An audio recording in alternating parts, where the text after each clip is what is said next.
School में sir कुछ incidents code हो रहे हैं बच्चों में कि जो है वो कोई प्रैंक आया है सर, क्या प्रैंक आया सर? जी, वो रिपोर्ट्स मुझे भी मिली हैं उसकी।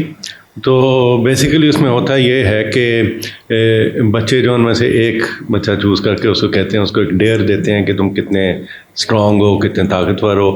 तो उस पर फिर कहते हैं अच्छा चलो साबित करो ऐसे।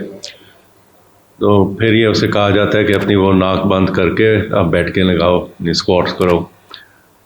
तो जब ये कर रहा होता है ना, पीछे से एक और लड़का आके उसको फिर दबोच लेता है, सीना जकड़ देता है उसका, और ये इस तरह जारी रखते हैं जब तक वो कोई बेहोश होकर गिर नहीं जाता।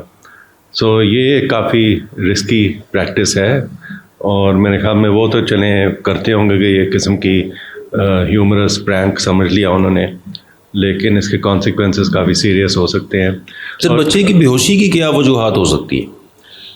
उसकी ये वजह है ना कि एक तो उसका सांस बंद किया हुआ है और उससे फिज़िकल एग्जर्शन करा रहे हैं, तो उसके बॉडी में कार्बन डाइऑक्साइड लेवल राइज कर रहा है, चढ़ रहा है, ऊपर ऑक्सीजन का लेवल ड्रॉप कर रहा है।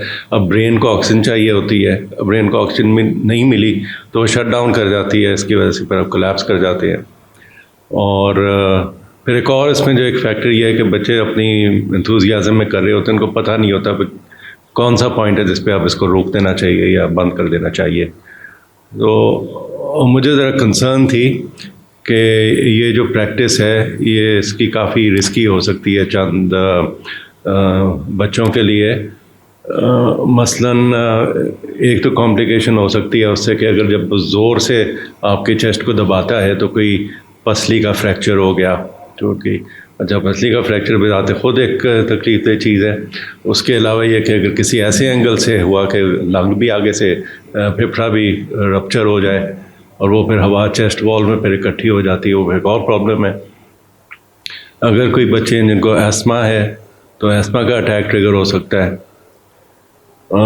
अलावा से कुछ ऐसी होती है कंजेनिटल हार्ट डिजीज़ की किस्में होती हैं जो कि डिटेक्ट नहीं हुई होती फॉर सम रीज़न, जिसमें मसलन कोई जो हार्ट का वाल्व है उसमें भी डिफेक्ट है, या फिर जो दो साइड्स होती हैं हार्ट की, राइट और लेफ़्ट, उनमें कोई छोटा सा सुराख है।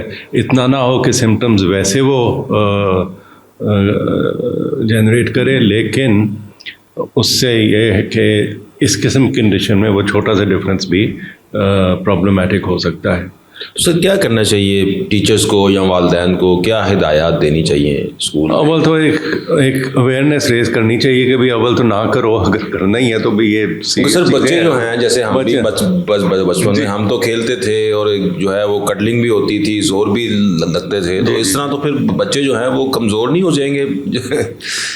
अब ज़रूरी नहीं ना कि इसे एक को जकड़ के रखो आप। ठीक है सर, ये वाली एक्सरसाइज तो कहते हैं भाई ठीक है थोड़ा सा कर दो, एक दो यानी कि नाक बंद करके आपको बच्चों को जकड़ना नहीं चाहिए, सांस नहीं बंद करना चाहिए, सांस नहीं बंद करना चाहिए। सांस बंद करने वाला जो कोई भी खेल है वो खतरनाक साबित हो सकता है। जी जी, ये इसका पॉइंट है, इसका मेन सी।